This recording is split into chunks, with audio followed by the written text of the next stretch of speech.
Hello friends, मैं श्रुति यादव आप सभी का बहुत स्वागत करती हूं आपके अपने चैनल द स्टडी टॉपिक में एक नए वीडियो के साथ। आधुनिक भारत का इतिहास जो है हमने पढ़ना शुरू किया था, जिसके अंतर्गत जो है हमने पिछली वीडियो में अपनी पिछली क्लास में जो है पुर्तगालियों से संबंधित जितने भी इम्पोर्टेंट टॉपिक्स थे हमने कवर किया था। हम ये देखे थे कि भारत में पुर्तगालियों का आगमन कैसे हुआ था। अगर आप उस वीडियो को नहीं देखे हैं तो उस वीडियो को ज़रूर देखें, उससे आपकी जो सभी चीज़ें हैं वो स्पष्ट रूप से स्पष्ट हो जाएंगी।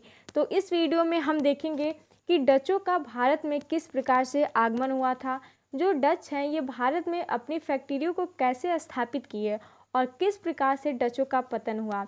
ये जो सभी टॉपिक्स हैं हम इस वीडियो में कवर करेंगे। हमारे वीडियो के लास्ट तक जरूर बने रहें। अगर वीडियो पसंद आए तो वीडियो को लाइक एंड शेयर जरूर करें। ऐसी वीडियो के लिए हमारे चैनल द स्टडी टॉपिक से ज़रूर जुड़े। हम यहाँ पे डेली करेंट अफेयर की वीडियो और एग्ज़ाम से रिलेटेड जितने भी इंपॉर्टेंट टॉपिक्स होते हैं हम कवर करते रहते हैं। अगर आप हमारे टेलीग्राम चैनल से जुड़ना चाहते हैं, टेलीग्राम चैनल पे जो है सभी की PDF जो है प्रोवाइड कर दी जाती है, तो टेलीग्राम चैनल से ज़रूर जुड़े। डिस्क्रिप्शन में मैंने टेलीग्राम चैनल का लिंक दिया है। तो आइए शुरू करते हैं हम अपना वीडियो बिना किसी देरी के। देखते हैं कि भारत में डचों का आगमन कैसे हुआ था। तो पुर्तगाली जो थे, सबसे पहले भारत में पुर्तगालियों का आगमन हुआ। उसके बाद जो है पुर्तगालियों के आगमन के पश्चात जो है ये डच जो है ये भारत आए थे और 1602 ईस्वी में डच ईस्ट इंडिया कंपनी की स्थापना की गई, जो नीदरलैंड्स हॉलैंड के मूल निवासी थे। तो डच कहाँ के मूल निवासी थे? तो ये नीदरलैंड्स हॉलैंड्स के ये मूल निवासी थे। और 1602 ईस्वी में जो डच है इन्होंने ईस्ट इंडिया कंपनी की स्थापना की थी। तो इसको आप जरूर याद रखें कि 1602 में डच ईस्ट इंडिया कंपनी की स्थापना की गई। देखते हैं हम इसके बारे में कि कंपनी को हॉलैंड की सरकार द्वारा 21 वर्षों के लिए भारत और पूर्वी देशों के साथ व्यापार, आक्रमण एवं क्षेत्रों पर अधिकार करने से संबंध में व्यापक अधिकार जो है ये प्रदान किए गए थे। तो किसकी सरकार ने ये सब उनको सुविधाएं प्रदान की? तो कंपनी को हॉलैंड की सरकार ने, हॉलैंड की नीदरलैंड की सरकार थी और उन्होंने जो है 21 वर्षों के लिए भारत में पूर्वी देशों के साथ व्यापार, आक्रमण, क्षेत्र पर अधिकार, जितने भी आयात निर्यात थे और व्यापक अधिकार थे उन्होंने प्रदान किया था। और जो पहला डच यात्री कौन था? तो कार्नेलियस हाउटमैन 1596 ईस्वी में भारत के पूर्व में स्थित सुमात्रा स्थान पे पहुंचा था। तो पहला डच यात्री कार्नेलियस हाउटमैन 1596 में आया था सुमात्रा नामक स्थान पे। आगे हम देखते हैं इसके बारे में कि डचों की प्रथम फैक्ट्री। डच जो है ये भारत में अपनी फैक्ट्रियों की स्थापना कैसे की, देखते हैं हम इसके बारे में कि 1602 ईस्वी में विभिन्न डच कंपनियों को मिलाकर United East India Company of Netherlands के नाम से एक व्यापारिक संस्था की स्थापना की गई। सबसे पहले क्या किया गया? तो 1602 में जो है डच ने ईस्ट इंडिया कंपनी की स्थापना की और 1602 में जो है डच कंपनियों को मिलाकर, सभी अलग अलग कंपनियां थी उसको मिलाकर United East India Company of Netherlands के नाम से एक व्यापारिक संस्था की स्थापना की गई। और इस कंपनी का मूल नाम क्या था? तो इस कंपनी का जो मूल नाम है वो था VOC, वेरिनेजेस ऑस्टिडेडिस और कैंपियनिज। इसका जो कंपनी का मूल नाम था VOC। कंपनी के संचालन के लिए 17 सदस्यों का एक बोर्ड बनाया गया था। इस कंपनी को जितने भी विभिन्न प्रकार की कंपनियां थी, एक United East India Company of Netherlands की व्यापारिक संस्था की स्थापना की गई और इस कंपनी के संचालन के लिए जो है 17 सदस्यों का एक बोर्ड स्थापित किया गया, बनाया गया। 1605 ईस्वी में क्या हुआ? तो 1605 में जो है डचों ने अपनी सबसे पहली फैक्ट्री मुसलीपट्टम में स्थापित की। इनकी और भी फैक्ट्रियाँ जो हैं सूरत, कासिम बाजार, बड़ा नगर, पटना, बालापट्टम, कोचीन आदि में भी इन्होंने अपनी कंपनियों को, फैक्ट्रियों को स्थापित किया। तो 1605 में जो है डच ने सबसे पहले उनकी प्रथम जो फैक्ट्री थी मुसलीपट्टम में उन्होंने स्थापित की और उसके बाद जो है अलग अलग स्थानों में इन्होंने जो अपनी फैक्ट्रियों को स्थापित किया। 1605 में जो है डचों ने पुर्तगालियों के अम्बायना पर कब्जा कर लिया। पुर्तगालियों ने जो है कहाँ पे?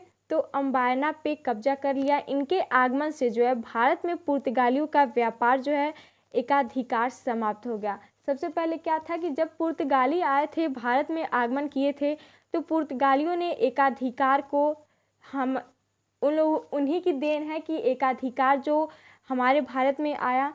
और जब भारत में पुर्तगालियों का व्यापार हुआ और डचों के आगमन से जो है पुर्तगालियों के व्यापार में एकाधिकार को समाप्त कर दिया गया। आगे हम देखते हैं इसके बारे में कि डचों ने जो है 1616 में सूरत में एवं 1641 में विमलीपत्तनम में फैक्ट्रियों की स्थापना की। बंगाल में प्रथम डच फैक्ट्री की स्थापना पिपली में 1627 ईस्वी में की गई थी। इसको आप जरूर याद रखें कि बंगाल में जो है प्रथम डच फैक्ट्री की स्थापना पिपली में 1625 ईस्वी में की गई थी। बंगाल में अंग्रेजों की तर्ज पर अपनी फैक्ट्री की किलेबंदी की और चिंसूरा के किलों को गुस्तवार फोर्ट कहा गया। 1658 ईस्वी में डचों ने कासिम बाजार, बालासोर, पटना और नागपट्टनम में अपनी फैक्ट्रियों को स्थापित किया। औरंगजेब ने जो है 1664 में डचों को 3.5% वार्षिक चुंगी का मतलब हम एक तरफ से टैक्स कह सकते हैं कि अगर कोई भी कंपनी है या फिर कोई भी ऐसी व्यापारिक संस्था है तो उसको जो है औरंगजेब ने उस संस्था पे, उस कंपनी पे 30.5% का वार्षिक चुंगी लगाया था, यानी कि टैक्स लगाया था। और उस चुंगी पर जो है बंगाल, बिहार और उड़ीसा में व्यापार करने का अधिकार दिया।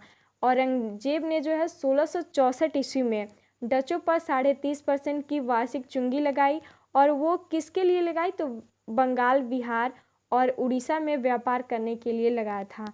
आगे हम देखते हैं इसके बारे में कि डचों द्वारा निर्यात किन किन चीज़ों का डच निर्यात करते थे, देखते हैं हम इसके बारे में। ये जो है मसाले, वस्त्र, नील, सोरा, सिल्क आदि सभी का निर्यात करते थे। डचों ने मसालों के स्थान पर भारतीय कपड़ों के निर्यात को अधिक महत्व दिया और उसको जो है ज़्यादा उन्होंने निर्यात किया। डच जो है कंपनी ने कासिम बाजार में स्वयं रेशम बनाने का उद्योग स्थापित किया। भारतीय वस्त्रों को निर्यात की वस्तु बनाने का श्रेय डचों को जाता है। तो भारतीय वस्तु का निर्यात करने की जो वस्तु बनाने का श्रेय है किसे है तो वो डच जो है इन्होंने सबसे पहले भारतीय वस्त्रों का निर्यात करना शुरू किया था। डच व्यापारिक व्यवस्था सहकारिता अर्थात कार्टेल सिस्टम पर आधारित थी। डच का व्यापारिक व्यवस्था किस पे आधारित थी तो सहकारिता यानी कि कार्टेल सिस्टम जो है इस पर आधारित डचों का व्यापारिक व्यवस्था था। आगे हम देख लेते हैं इसके बारे में कि डचों के व्यापार का अंत कैसे हुआ। तो 18वीं सदी के शुरुआत में डचों के व्यापारिक कार्यकलापों का अंत होना शुरू हो गया। अंततः 1769 में वेदरा के युद्ध में अंग्रेजों द्वारा पराजित होने पर इनकी गतिविधियां जो है पूर्णतः समाप्त हो गई। तो क्या हुआ कि 1759 में वेदरा का युद्ध हुआ जिसमें जो है अंग्रेज और डच के बीच ये युद्ध हुआ था और अंग्रेजों के द्वारा जो है ये डचों को पराजित होना पड़ा और इसके साथ ही उनकी गतिविधियों को पूर्णतः समाप्त किया गया और पूर्णतः समाप्त हो गया। डचों के पतन का कारण क्या रहा है हम देख लेते हैं। तो डचों के पतन के कारण मसालों के द्वीप पर बहुत अधिक ध्यान देना जो इंडोनेशिया में स्थित था। अंग्रेजों की तुलना में डचों की नौशक्ति कम थी। अत्यधिक केंद्रीयकरण की नीति इनकी सत्ता काफ़ी केंद्रीकृत थी। डचों की बिगड़ती हुई आर्थिक स्थिति के कारण जो है ये डचों का पतन होने का मुख्य कारण बना और डच ने जो है अंग्रेजों के साथ और फ्रांसीसियों के साथ जो है इसने प्रतियोगिता करना शुरू कर दिया था और प्रतियोगिता में ये बिल्कुल रहता है कि कोई ना कोई पीछे होता है, किसी की पराजय होती है तो किसी की विजय होती है। तो इसमें जो है डच की पराजय हुई और इसके साथ ही डचों के पतन का वो कारण बना और डच जो है ये हमारे भारत से इनका पतन होना शुरू हो गया।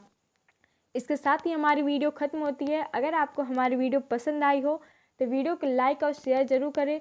हम मिलेंगे कल ऐसी ही वीडियो के साथ कि डच के बाद जो है हमारे भारत में किसका आगमन हुआ था।